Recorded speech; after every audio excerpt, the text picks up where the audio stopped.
অনেক এলাকায় শাপলা খেতে হয় সেটাই জানেন না। যাদের এলাকায় শাপলা খান না তাদের জন্য আজকের রেসিপি। হ্যালো ফ্রেন্ডস, আসসালামু আলাইকুম। আমি নিয়ে এসেছি শাপলার রেসিপি। প্রথমেই চিংড়ি মাছগুলো আগে থেকে কেটে পরিষ্কার করে ধুয়ে পরিমাণ মতো লবণ হলুদ মেখে রেখে দিব।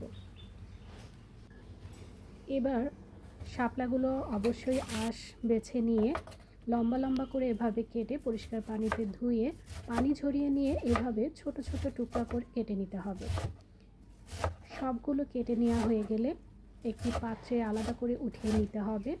নিয়ে পরিমাণ মতো লবণ দিয়ে এটাকে খুব ভালোভাবে চটকাতে হবে। চটকাতে চটকাতে যখন পানি ঝরে যাবে পুরাটা, ঠিক ওই মুহূর্তে এটা বন্ধ করে দিতে হবে। চটকানো একদম চিপড়ে চিপড়ে পানিটা ফেলে দিতে হবে। পানি ফেলে দেওয়া হয়ে গেলে এভাবে চালনে করে রেখে দিয়ে অন্য একটি পাত্রে পরিমাণ মতো রান্নার তেল দিয়ে দিব পর্যাপ্ত পরিমাণে পেঁয়াজ কুচি।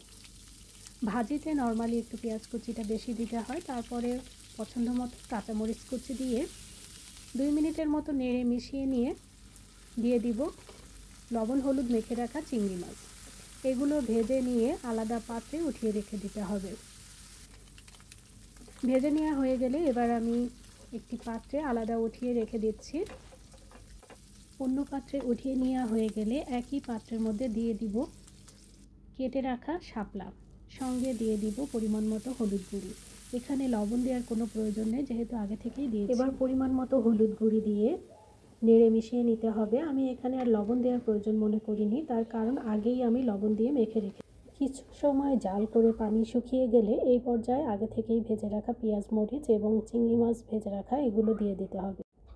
এগুলো দিয়ে নেড়ে মিশিয়ে নিয়ে 2-3 মিনিট নেড়ে ভেজে নিলেই তৈরি হয়ে যাবে দুর্দান্ত স্বাদের শাপলা ভাজি। এটা কিন্তু সাদা ভাতের সঙ্গে দারুণ লাগে। আশা করছি সবার ভালো লেগেছে। ভালো লাগলে আমার ফেসবুকে যারা আছেন ফলো বাটনে ক্লিক করবেন, আর ইউটিউবে অবশ্যই সাবস্ক্রাইব এবং বেল আইকনে ক্লিক করবেন। এতক্ষণ যারা সঙ্গে ছিলেন সবাইকে ধন্যবাদ জানিয়ে এখানেই শেষ করছি। আল্লাহ হাফেজ।